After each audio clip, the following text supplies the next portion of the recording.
Chapter 7. Elisha said, Hear the word of the Lord.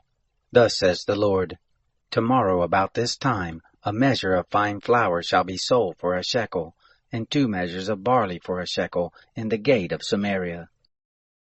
Then the captain, on whose hand the king leaned, answered the man of God and said, Behold, even if the Lord should make windows in heaven, can this thing be? He said, Behold, you shall see it with your eyes, but shall not eat of it.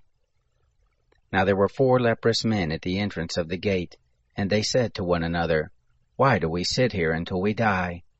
If we say, We will enter the city, then the famine is in the city, and we shall die there. And if we sit still here, we will die also.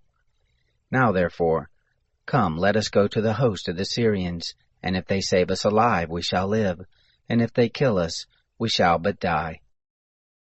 They rose up in the twilight to go to the camp of the Syrians, and when they came to the outermost part of the camp of the Syrians, behold, there was no man there. For the Lord had made the host of the Syrians to hear a noise of chariots and a noise of horses, even the noise of a great host. And they said to one another, Behold, the king of Israel has hired against us the kings of the Hittites and the kings of the Egyptians to come upon us. Therefore they arose and fled in the twilight, and left their tents and their horses and their donkeys, even the camp as it was, and fled for their life.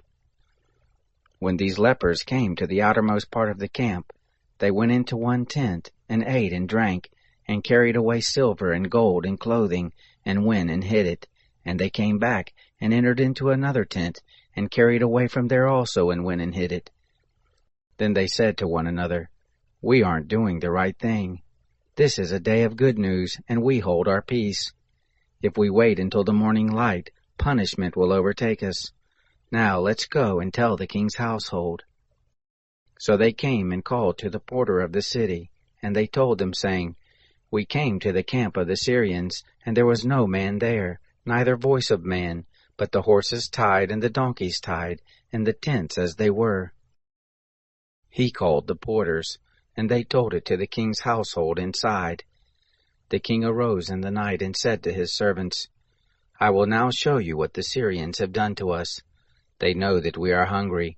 Therefore they have gone out of the camp to hide themselves in the field, saying, When they come out of the city, we will take them alive and go into their city.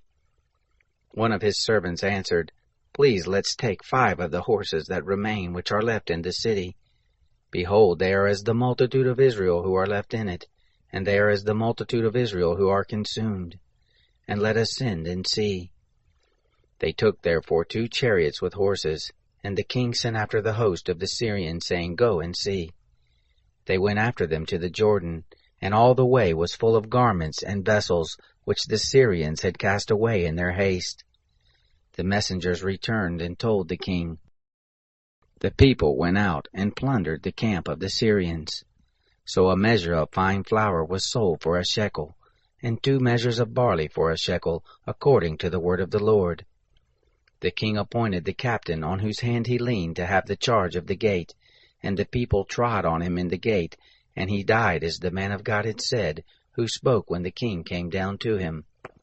It happened, as the man of God had spoken to the king, saying, 2 measures of barley for a shekel, and a measure of fine flour for a shekel, will be tomorrow about this time in the gate of Samaria.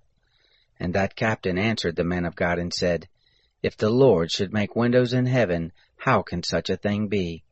And he said, Behold, you shall see it with your eyes, but shall not eat of it. It happened even so to him, for the people trod on him in the gate, and he died.